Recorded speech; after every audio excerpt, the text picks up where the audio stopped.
హైదరాబాద్ లో మూసీ నది శాంతించింది. ఎన్నడూ లేని విధంగా ఉగ్రరూపం దాల్చిన మూసీ నదిలో ప్రస్తుతం వరద కాస్త తగ్గుముఖం పట్టింది. జంట జలాశయాల నుంచి మూసీకి వరద తీవ్రత తగ్గింది. ఉస్మాన్ సాగర్, హిమాయత్ సాగర్ కు ఇన్ఫ్లో తగ్గడంతో అవుట్ఫ్లో తగ్గింది. ఉస్మాన్ సాగర్ నుంచి 884 క్యూసెక్కులు, హిమాయత్ సాగర్ నుంచి 3851 క్యూసెక్కుల అవుట్ఫ్లో మూసీలోకి కొనసాగుతుంది. వరద ఉధృతితో మూసీ పరివాహక ప్రాంతాల ప్రజలు ఆందోళనకు గురయ్యారు.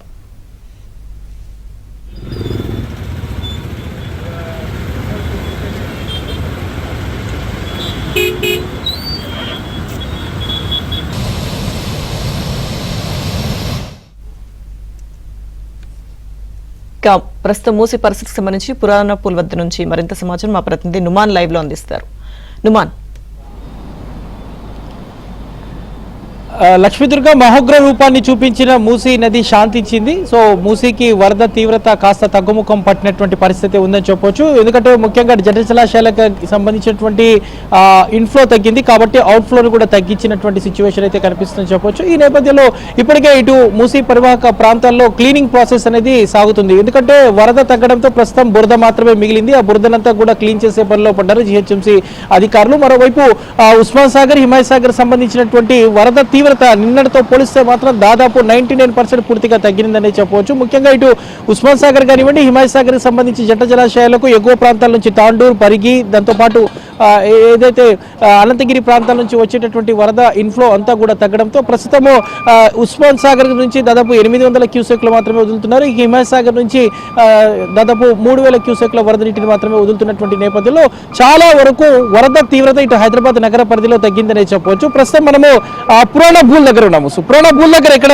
సిచ్యువేషన్ చూడొచ్చు. మొత్తం కూడా నిన్న భయానకమైనటువంటి వాతావరణం ఇక్కడ నెలకొంది. కనీ విని ఎరగని రీతిలో దాదాపు గత 60 సంవత్సరాలలో ఎప్పుడు చూడనటువంటి వరద తీవ్రతను భాగ్యనగర వాసులు నిన్న చూసినటువంటి పరిస్థితి. సో దాదాపు 24 గంటల పాటు వరద తీవ్రతతో ఇక్కడ ఉన్నటువంటి స్థానికులు చిన్న భిన్నమైపోయారు, ఉక్కిరి బిక్కిరి అయిపోయినటువంటి పరిస్థితి ఉందని చెప్పొచ్చు. రైట్ నౌ ప్రస్తుతం మనం చూస్తున్నాము పురాణపూల్ రోడ్ మీద ఉన్నాము. పురాణపూల్ 100 ఫీట్ రోడ్, పురాణపూల్ జియాగూడ కలిపేటటువంటి 100 ఫీట్ రోడ్ మీద మొత్తం చూడొచ్చు మనము వ్యర్థాలు, చెత్త చెదారం, మొత్తం వరదకు కొట్టుకుపోయి వచ్చినటువంటి వ్యర్థాలన్నీ కూడా మనకు కనిపిస్తున్నాయి. చెత్త చెదారంతో మొత్తము సామాగ్రి మొత్తం పై ఎగువ ప్రాంతం నుంచి వచ్చినటువంటి గుర్రపు డెక్కతో అంతా కూడా మొత్తం అధ్వానంగా మారినటువంటి పరిస్థితి మనకి ఇక్కడ కనిపిస్తుంది. సో వీటంతా కూడా ప్రస్తుతం ఇటు జిహెచ్ఎంసీ యుద్ధ ప్రాతిపదికన క్లీన్ చేసే పనిలో పడింది. దాదాపు వందలాది మంది సిబ్బందితో, పారిశుద్ధ్య కార్మికులతో ప్రస్తుతం క్లీనింగ్ ప్రాసెస్ అయితే కొనసాగుతున్నటువంటి దృశ్యాలు కూడా ప్రస్తుతం మనం ఏబిఎన్ స్క్రీన్లో చూస్తున్నాం. మొత్తం కూడా ఎక్కడికక్కడ కూడా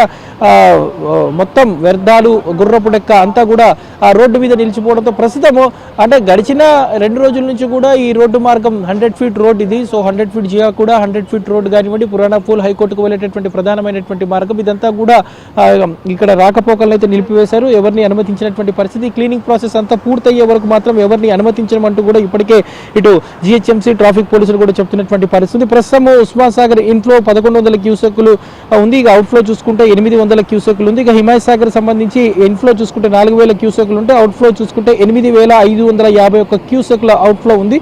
సో మూసీ ఉగ్ర రూపంతో మాత్రం నిన్న స్థానికులు పూర్తిగా భయాందోళనకు గురైనటువంటి పరిస్థితి మనం పక్కనే చూస్తున్నాము. ఇక్కడ ఉన్నటువంటి గుళ్ళు మొత్తం నీట మునిగాయి. ఇప్పటికీ ఇంకా నీటిలోనే ఉన్నటువంటి పరిస్థితి. ఇక పక్కనే ఉన్నటువంటి ఆలయం, శివాలయం కానివ్వండి, దాంతోపాటు ఏదైతే శ్మశాన ఘాట్ కానివ్వండి, అదంతా కూడా నీట మునిగింది. నిన్నటి నుంచి ఇక్కడ అంత్యక్రియలు కూడా పూర్తిగా నిలిపివేసినటువంటి పరిస్థితి. మొత్తం ఇటు గుళ్ళ లోపలికి చుట్టూ వరద నీరు చేరుకుంది. ఇక ధోబీ ఘాట్లు కూడా పూర్తిగా నీట మునిగాయి. ప్రస్తుతం మాత్రం ఇటు జిహెచ్ఎంసీ అధికారులు జరిగినటువంటి నష్టాన్ని అంచనా వేసే పనిలో పడినటువంటి పరిస్థితి. ఇక్కడ మనం చూస్తున్నాము రైలింగ్ కూడా పూర్తిగా కొట్టుకుపోయినటువంటి దృశ్యాలు కూడా మనకు కనిపిస్తున్నాయి. రైలింగ్ అసలు మొత్తం భారీ స్థాయిలో ఉండేటటువంటి రైలింగ్ ఏదైతే ఉందో అదంతా కూడా కొట్టుకొని పోయినటువంటి పరిస్థితి ఉంది. సో ఇక మూసారాబాగ్ బ్రిడ్జ్ దగ్గర, చాదర్ఘాట్ బ్రిడ్జ్ దగ్గర కూడా అదే పరిస్థితి కొనసాగుతుంది. మరోవైపు ఎంజీబీఎస్ బస్టాండ్ దగ్గర కూడా పూర్తిగా వరద తీవ్రత తగ్గడంతో బురద మాత్రం మిగిలింది. ఆ బురదనంతా కూడా ప్రస్తుతం ఇటు క్లీన్ చేసే పనిలో పడ్డారు జిహెచ్ఎంసీ పారిశుద్ధ్య కార్మికులు. ప్రస్తుతం యుద్ధ ప్రాతిపదికన 24 గంటల వ్యవధిలోనే వీటన్నిటిని కూడా క్లీన్ చేయాలంటూ కూడా ఇప్పటికే జిహెచ్ఎంసీ కమిషనర్, జిహెచ్ఎంసీ మేయర్ కూడా అధికారులకు టార్గెట్ పెట్టారు. ప్రస్తుతం ఈ క్లీనింగ్ ప్రాసెస్ కూడా ఈ రోజు ఉదయం నుంచి కూడా ప్రారంభమైనటువంటి పరిస్థితి ఉందని చెప్పవచ్చు. కనీ విని ఎరగని రీతిలో మూసీ మహోగ్ర రూపాన్ని దాల్చిందని చెప్పవచ్చు లక్ష్మీదుర్గ. ఎందుకంటే నిన్న మనం చూసాము దాదాపు ఎప్పుడు లేని విధంగా 36,000 క్యూసెక్కుల వరద నీటిని గడిచిన 24 గంటల వ్యవధిలోనే జలమండలి అధికారులు వదిలేరు. ఎప్పుడు లేని విధంగా హిమాయత్ సాగర్ అన్ని గేట్లను ఎత్తారు, ఉస్మాన్ సాగర్ అన్ని గేట్లను ఎత్తేసి దాదాపు 60 సంవత్సరాలలో తొలిసారిగా నిన్న ఏదైతే ఉస్మాన్ సాగర్ హిమాయత్ సాగర్ సంబంధించినటువంటి గేట్లన్నీ వదిలి దాదాపు 35,000 క్యూసెక్కుల వరద నీటినంతా కూడా మూసీ నదిలోకి వదిలినటువంటి పరిస్థితి. ఈ నేపథ్యంలో పూర్తిగా ఎక్కడికక్కడ మూసీ పరివాహక ప్రాంతాల్లో ఉన్నటువంటి ప్రజలు బిక్కుబిక్కుమంటూ గడిపారు. సో ఇప్పటికి కూడా అదే పరిస్థితి ఉంది. దాదాపు వందలాది కాలనీలు ఇంకా జలమయంలోనే ఉన్నాయి. చాదర్ ఘాట్ కానివ్వండి, మూసారం ఘాట్ కానివ్వండి, గోల్నాకాలో ఉన్నటువంటి లంక కాలనీస్ ఏవైతే ఉన్నాయో అన్ని కూడా ఇంకా నీటిలో మునిగినటువంటి పరిస్థితి. అవన్నీ కూడా ప్రస్తుతం కోలుకుంటున్నటువంటి పరిస్థితి ఉందని చెప్పవచ్చు. సో ఈ రోజు మధ్యాహ్నం తర్వాత మిగిలిన 4,000 క్యూసెక్కుల వరద నీటినంతా కూడా నిలిపివేసేటటువంటి అవకాశం ఉంది. ఎందుకంటే ఇన్ఫ్లో ప్రస్తుతం అయితే పూర్తిగా తగ్గింది. ఎందుకంటే ఎగువ ప్రాంతాలు ఏదైతే ఉస్మాన్ సాగర్ హిమాయత్ సాగర్ సంబంధించి ఎగువ ప్రాంతాలు వికారాబాద్ కానివ్వండి, పరిగి, తాండూరు, అనంతగిరి నుంచేటటువంటి ఇన్ఫ్లో తగ్గింది. సో అవుట్ఫ్లోను కూడా ప్రస్తుతం అయితే క్రమంగా ఇటు అధికారులు తగ్గించుకుంటూ వస్తున్నారు. నిన్న రాత్రి నుంచి మాత్రం కొంత పరిస్థితి అయితే చక్కబడిందని చెప్పొచ్చు. ప్రస్తుతం మూసీ అయితే శాంతించినటువంటి పరిస్థితి, ఎందుకంటే మూసీ వరద తీవ్రత చాలా వరకు తగ్గిందనే చెప్పొచ్చు. Lakshmi Durga. Right, thank you Numan.